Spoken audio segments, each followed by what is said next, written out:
pagi mama semua. Pagi Pak. Masih sehat kan? Sehat. Sehat. Oke mama, kita akan lanjut dalam langkah ke-6 mengelola keuangan usaha. Nah sebelum kita masuk dalam langkah ke-6 ini mama, ada video yang ingin saya putarkan. Mama menyimak apa yang ada dalam video itu. Oke.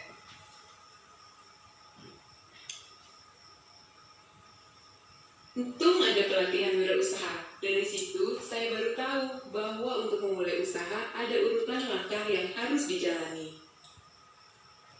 Saya perlu mengumpulkan informasi yang berhubungan dengan ide usaha saya. Berdasarkan informasi tersebut, saya harus menilai bisa tidaknya usaha itu dijalankan. Ternyata, berjualan ikan makang lebih bagus peluangnya daripada jualan ikan segar. Saya putuskan untuk jualan ikan balado.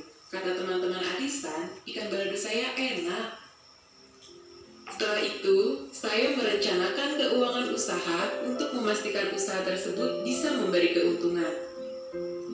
Agar dagangan laku, saya juga merencanakan pemasarannya. Dengan menjalani langkah-langkah tersebut, usaha saya mulai berkembang dan mulai dapat pelanggan tetap. Setelah dagangan habis, saya langsung belanja keperluan keluarga dan keperluan dagang untuk esok hari. Tapi, uang untuk beli ikan dan bumbu sering tidak cukup. Lama-lama, jualan saya berkurang, juga keuntungannya. Kenapa jadi begini?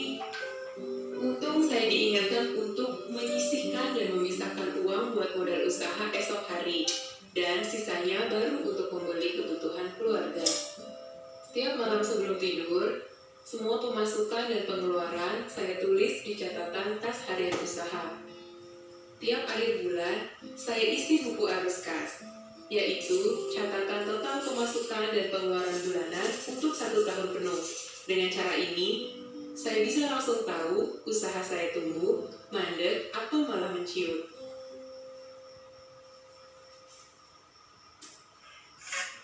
Oke baik mama, tadi sudah menonton ya video yang tadi saya sudah putarkan.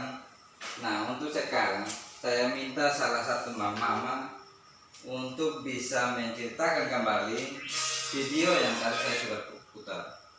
Mungkin dari mama Ailon, silakan mama. Saya bisa. Oke, mama Andre. Dari video yang kami lihat itu Bapak, Ibu Lili membuat perencanaan untuk mengelola usaha. Jadi dia mencoba membuat menjual ikan, tapi dalam bentuk yang lain. Di situ dia mau membuat ikan balado, kemudian melihat keadaan di pasar bagaimana cara memasarkan yang baik sehingga bisa mendapatkan hasil yang bagus. Oke, sangat bagus mama Andre. Nah kalau kita melihat video yang tadi yang Pak putar, di situ dia menceritakan tentang Ibu Lili membuat usaha ikan. Nah dalam usaha itu Ibu Lili harus punya buku catatan kas harian. Supaya kenapa dia harus punya mama? Supaya ketika hari itu keuntungan atau dari hasil penjualan itu Mama Lili mencatat semuanya dalam buku kas harian. Jadi ketika dalam 1 hari penghasilannya mungkin 100.000, itu dalam 1 bulan itu sudah berapa. Dan itu untuk bisa disisipkan pakai untuk modal selanjutnya. Jadi ketika mengelola keuangan usaha begini mama, itu harus punya catatan yang sangat akurat. Jadi modal itu bisa dipakai, keuntungan itu bisa dipakai untuk modal selanjutnya.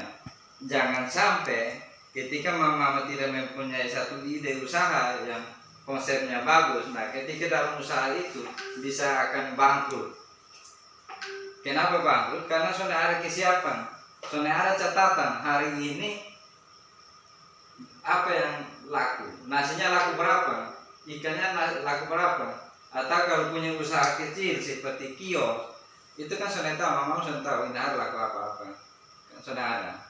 Jadi mama harus punya namanya catatan buku kas harian, sehingga dalam akhir bulan mama sudah bisa tahu, dan ketika untuk memulai usaha akan berjalan dengan baik. Jadi mama tidak akan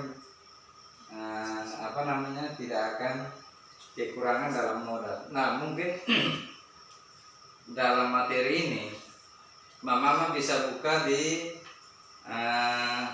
buku pintar yang mama sudah pegang, itu halaman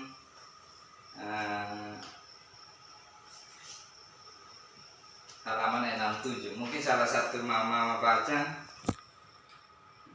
Mama Andre mungkin bisa bacakan, kasih kita semua di halaman 67 buku pintar.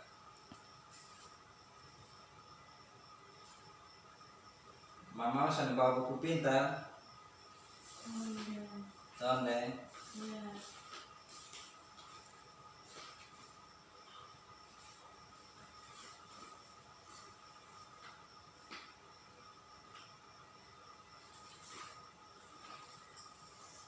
Oke, baik.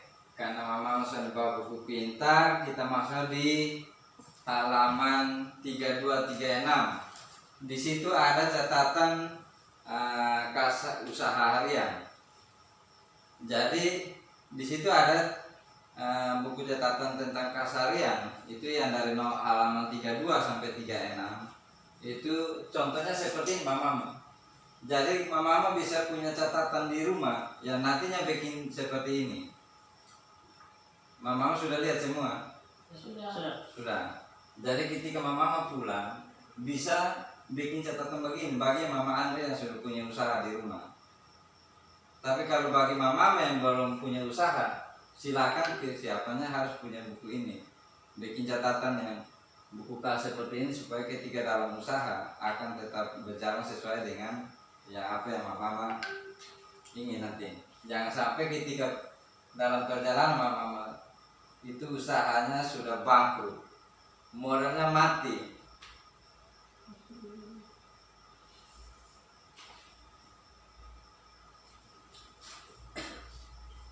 Nah, mama ada 3 fungsi dari catatan harian, catatan kas.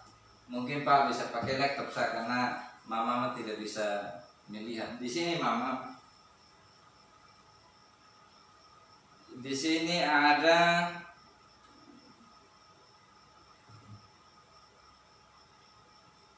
di akhir bulan itu catatan kas harian dapat menunjuk usaha yang akan memberi keuntungan. Jadi kalau mama itu ada 3 fungsi. Ya, fungsi pertama yang itu fungsi kedua membantu melacak pemasukan. Itu yang fungsi kedua. Kalau fungsi ketiga membantu mengetahui barang-barang apa saja.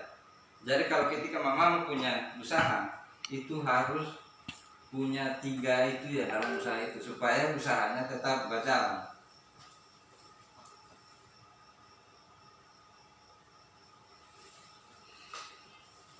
Mungkin sampai di situ mama ada yang perlu dipertanyakan dalam materi sisi 6. Sudah Pas semua. Nah, untuk materi sesi 6 untuk mama bisa pulang dan bisa praktik di rumah dan juga bisa menceritakan hal ini bersama dengan teman-teman di luar yang bukan orang PKH maupun yang PKH, supaya usaha yang mama geluti itu bisa berjalan. Mungkin sampai di sini dulu. Paham?